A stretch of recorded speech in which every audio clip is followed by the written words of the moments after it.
السلام علیکم ورحمۃ اللہ وبرکاتہ میری سوشل میڈیا فیملی، میں بالکل ٹھیک ہوں الحمدللہ، آپ بھی بالکل ٹھیک ہوں گے انشاءاللہ۔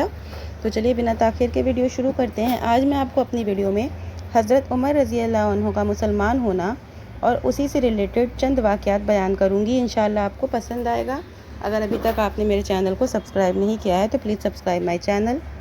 تو چلیے ویڈیو شروع کرتے ہیں۔ خطاب کے بیٹے عمر رضی اللہ عنہ قریش کے ایک خاندان کے نوجوان تھے۔ مزاج میں سختی تھی، جو بات کرتے سختی سے کرتے تھے۔ یہ بھی اس وقت اسلام کے بڑے دشمن تھے۔ مسلمانوں کو چھیڑنا، ستانا، یہ بھی ان کا کام تھا۔ خدا کا ایسا کرنا ہوا کہ ایک دن یہ ایک بت خانے میں سو رہے تھے کہ وہاں سے اندر سے آواز آئی، لا الہ الا اللہ۔ آواز سن کر گھبرا کر اٹھ کر بیٹھ گئے۔ اب وہ اس آواز کی سچائی پر کبھی کبھی غور کرنے لگے۔ حضور صلی اللہ علیہ وسلم راتوں کو جب قرآن شریف پڑھتے تو یہ دوسروں سے چھپ کر کھڑے ہو کر سنتے۔ ایک رات کو آپ صلی اللہ علیہ وسلم نماز میں قرآن شریف کی ایک سورت پڑھ رہے تھے۔ عمر رضی اللہ عنہ ایک ایک آیت سن رہے تھے اور اثر لے رہے تھے، لیکن چونکہ مزاج کے پختہ اور طبیعت کے مستقل تھے تو اس اثر کا دفاع کر رہے تھے۔ اس سے پہلے عمر رضی اللہ عنہ کی بہن فاطمہ رضی اللہ عنہ اور بہنوئی سعد بن یزید رضی اللہ عنہ مسلمان ہو چکے تھے۔ عمر کو پتہ چلا تو دونوں کو رسیوں سے جکڑ کر باندھ دیا۔ مشہور یہ بھی ہے کہ ایک دفعہ عمر رضی اللہ عنہ کے دل میں آیا کہ چل کر محمد رسول اللہ صلی اللہ علیہ وسلم کا سر قلم کیوں نہ کر دوں، روز کا جھگڑا ہی ختم ہو جائے۔ یہ ارادہ کر کے وہ تلوار لگا کر گھر سے نکلے۔ راہ میں ایک مسلمان سے ان کی ملاقات ہوئی۔ اس نے پوچھا، عمر کدھر جا رہے ہو؟ انہوں نے کہا، جاتا ہوں کہ محمد رسول اللہ صلی اللہ علیہ وسلم کا کام آج تمام کر دوں۔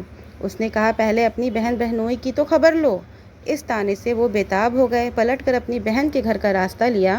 پہنچے تو قرآن شریف پڑھنے کی آواز سنی۔ غصے سے بے قابو ہو کر بہن اور بہنوئی کو جی کھول کر مارا۔ دیکھا تو وہ ان کا توحید کا نشہ ویسا ہی برقرار تھا۔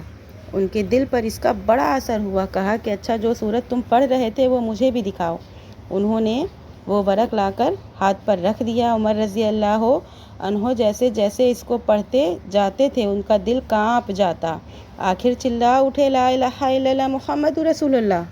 یہ وہ زمانہ تھا جب آپ صلی اللہ علیہ وسلم ارقم رضی اللہ عنہ کے گھر میں تھے۔ حضرت عمر رضی اللہ عنہ سیدھے وہاں پہنچے اور کواڑ بند تھے۔ آواز دی، جو مسلمان وہاں تھے۔ حضرت عمر کو تلوار لیے دیکھا، ڈر گئے۔ حضرت حمزہ نے کہا، آنے دو، اگر وہ خلوص کے ساتھ آیا ہے تو بہتر ہے، ورنہ اس کی تلوار سے اس کا سر قلم کر دیا جائے گا۔ دروازہ کھلا۔ حضرت عمر رضی اللہ عنہ نے اندر قدم رکھا تو رسول اللہ صلی اللہ علیہ وسلم خود آگے بڑھے اور ان کا دامن پکڑ کر فرمایا، کیوں عمر، کس ارادے سے آئے ہو؟ عرض کیا کہ ایمان لانے کے لیے۔ یہ سن کر مسلمانوں نے اس زور سے اللہ اکبر کا نعرہ مارا کہ مکے کے پہاڑیاں گونج اٹھیں۔ کافروں کو جب حضرت عمر رضی اللہ عنہ کے مسلمان ہونے کا حال معلوم ہوا تو انہوں نے سب طرف سے حضرت عمر رضی اللہ عنہ کے مکان پر نرانہ کیا، لیکن عاص بن وائل کے سمجھانے سے وہ واپس چلے گئے۔ حضرت عمر رضی اللہ عنہ مسلمان ہوتے ہوئے تو مسلمانوں کی ہمت بڑھ گئی۔ اب تک مسلمان کافروں کے ڈر سے کعبے میں جا کر نماز نہیں پڑھتے تھے۔ حضرت عمر رضی اللہ عنہ مسلمان ہوئے تو سب مسلمانوں کو ساتھ لے کر نکلے اور لڑ کر کعبے کے صحن میں جا کر نماز پڑھی۔ تو یہ تھا ایک چھوٹا سا واقعہ حضرت عمر رضی اللہ عنہ سے ریلیٹڈ۔ انشاءاللہ آپ کو پسند آیا ہوگا۔ اب ملتے ہیں نیکسٹ ویڈیو میں۔ وعلیکم السلام ورحمۃ اللہ وبرکاتہ۔